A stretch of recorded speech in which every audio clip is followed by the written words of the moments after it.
हम समझते हैं कि ये जो सुप्रीम कोर्ट को पैक करने की कोशिश है, यहाँ पर मज़ीद उस किस्म के जजेस जिन्होंने जो कॉम्प्रोमाइज़ ऑलरेडी हैं, हम नहीं चाहते कि यहाँ पर मज़ीद कोई अमीनुद्दीन और इस किस्म के मुंतखिल और या अफरीदी जैसे कॉम्प्रोमाइज्ड जजेस भर दिए जाएँ यहाँ पर, उनसे अपने मर्जी के फैसले लिए जाए। आमिर फारूक जिसका रिकॉर्ड इंतहाई अफसोसनाक है, उसको सुप्रीम कोर्ट में लाया जा रहा और उसकी जगह एक इम्पोर्टेड जज को ला के चीफ जस्टिस बनाया जा रहा है। ये किसी सूरत भी हमें कबूल नहीं है। और आप समझे, आज आप रस्ते रोक लेंगे बुखला के, तो फिर अगली दफ़ा हम एहतजाज करें। कितने दिन रोक लेंगे? कितने दिन इस्टेब्लिशमेंट जो है इस मुल्क पर काबज़ हो सकती है? आपने इंतज़ामिया को अपने पपेट्स बना दिया है।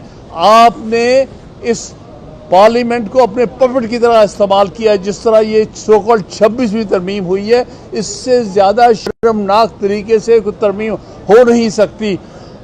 लोगों को घरों से उठा के, लोगों के बच्चों को गायब करके, लोगों पर ज़बरदस्ती उन्हें व्हील चेयर पर उठा के ला के वोट नंबर पूरे किए गए हैं। ये कोई तरमीम नहीं है। इसको किसी भी आईनी अंदाज से दुनिया के असूलों को सामने रखते हुए आईनी तरमीम नहीं कहा जा सकता।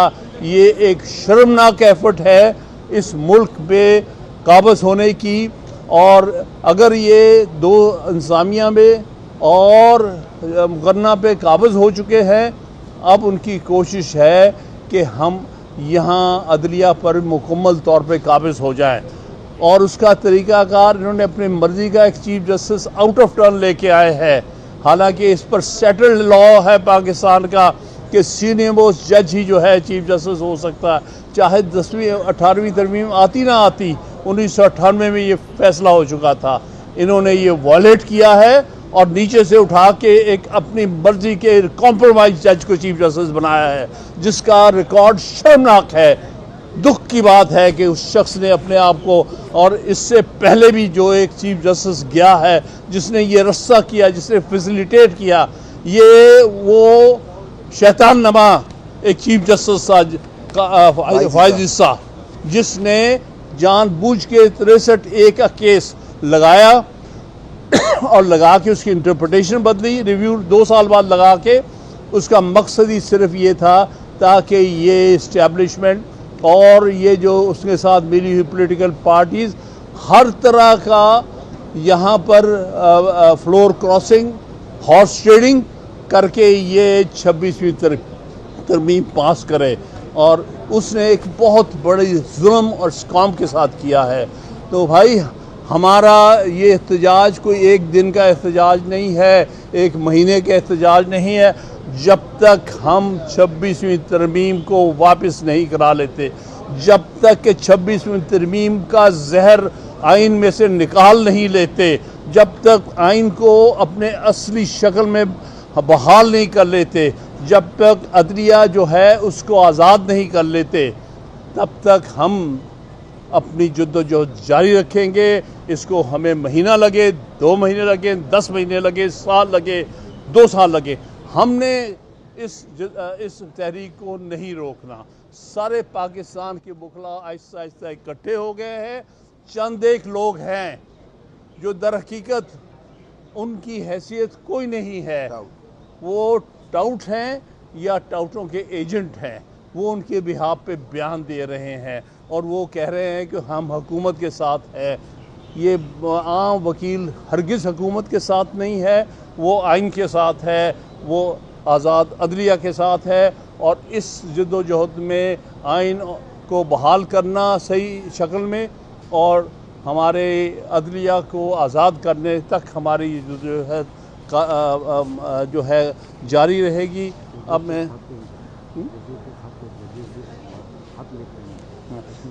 इसमें जो सबसे बड़ा नुकसान जो अदलिया को पहुंचाया है, अंदर से डिवाइड किया है।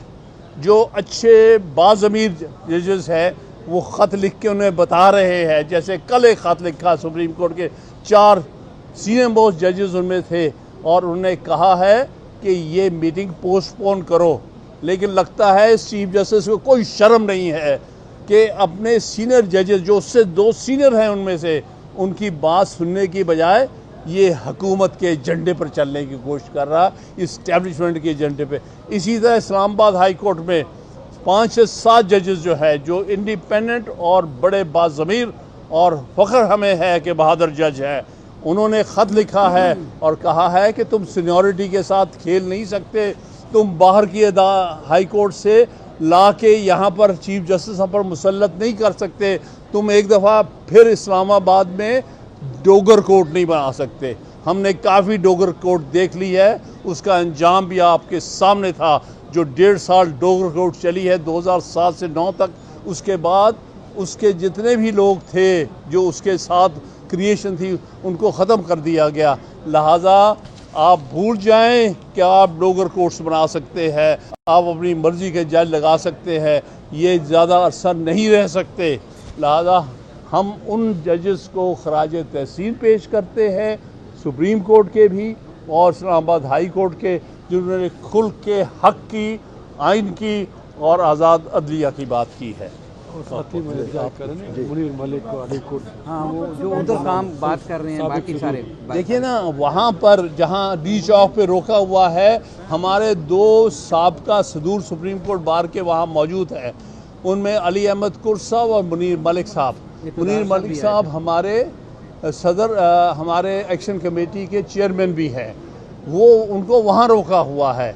हालांकि इसमें उन्होंने एड्रेस करना था, एक्चुअली मुनीर मलिक ने एड्रेस करना था बतौर head of the action committee, उन्हें वहाँ रोका हुआ है, वहाँ से आगे आने नहीं दे रहे और वहाँ पर वकला पर सख्ती की जा रही है और लाठीचार्ज हुआ है, वहाँ पर आंसू गैस फेंकी गई है। इस हद तक ये एडमिनिस्ट्रेशन गिर गई है। वो वकला पर वो कुछ कर रहे हैं जो किसी और को आज तक ज़रूरत नहीं हुई, क्योंकि उनको पता है कि वकील जो है कभी जो है। इस मीडिया का शुक्रिया कि जिन्होंने वकला तहरीक को आज अपनी स्क्रीन के ऊपर दिखाया। आज जो वकला के ऊपर जुल्म और तशद्दुद हुआ है, जो वकला का रास्ता रोका गया है, हम सलाम पेश करते हैं कि इस मीडिया ने आज वकला की इस जद्दोजहद को अवाम तक पहुंचाने में अपना रोल प्ले किया। जिस तरह से हमारे काफ़िले लाहौर से, सरगोदा से, सियालकोट से, एबटाबाद से, पेशावर से आते हुए रास्ते में रोके हैं, मैं उसकी भरपूर मजम्मत करता हूं। और जो इन पपेट्स ने, इन टाउटों ने जिस तरह से ये कल एक ख़त लिखा है कि हम पाकिस्तान बार कौंसिल हैं, देखिए हम इलेक्टेड मेंबरान पाकिस्तान बार कौंसिल आपके सामने खड़े हैं। हमारा ये मुतालबा है कि जो आम वकील की आवाज़ है वो ये है कि 26वीं आइनी तरमीम को फिलफौर ख़त्म किया जाए। ये पैकिंग ऑफ कोर्ट जो हो रही है ये किसी सूरत में वकला को मंजूर नहीं है। हमारा एहतजाज उस वक़्त तक जारी रहेगा जब तक ये 26वीं आइनी तरमीम जो है वो ख़त्म नहीं कर दी जाती और जब तक ये आप पे किया जाने वाला जुल्म जो है, पीका एक्ट जो है, उसको ख़त्म नहीं किया जाता।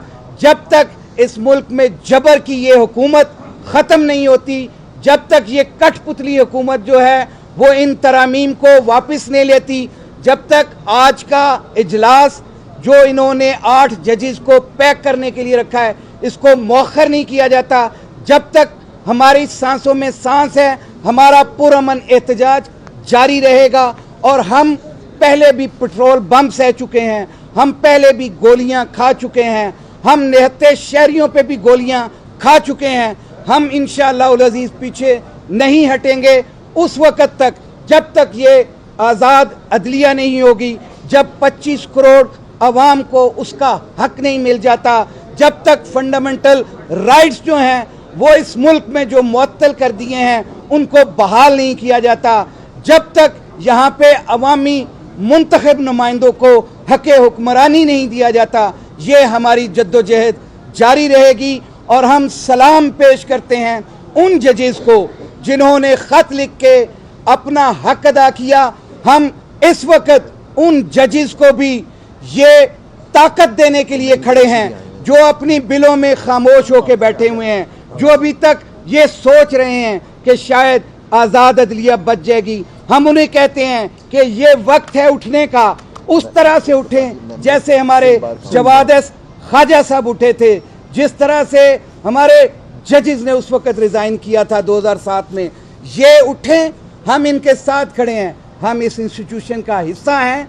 आज मैं सलाम पेश करता हूँ कराची बार को, स्पेशली कराची के वकला को, जो इतना सफ़र, एक दिन का सफ़र तय करके वो रात को यहाँ पहुँचे और उनके रास्ते बंद करके आज उन्हें डी चौक पे, आज उनको सरीना चौक पे, आज उन्हें श्रीनगर चौक पे रोका हुआ है। मैं सलाम पेश करता हूँ सिंध बार कौंसिल को, जिन्होंने अपनी स्टेटमेंट दी। मैं सलाम पेश करता हूँ बलोचिस्तान बार कौंसिल को, बलोचिस्तान हाई कोर्ट बार के बाकी तमाम नुमाइंदों को, सिवाय वहाँ के सदर के, जिन्होंने भरपूर एहतजाज रिकॉर्ड करवाया। आज पूरे पाकिस्तान में ये एहतजाज जारी है और ये एहतजाज उस वक़्त तक रहेगा जब तक ये एहतजाज के तहत ये 26वीं आईनी तरमीम, जो इस तमाम फसाद की जड़ है, उसको वापस नहीं लिया जाता। हमारा मुतालबा है कि यही 16 जजेस बैठे, फुल कोर्ट बैठे।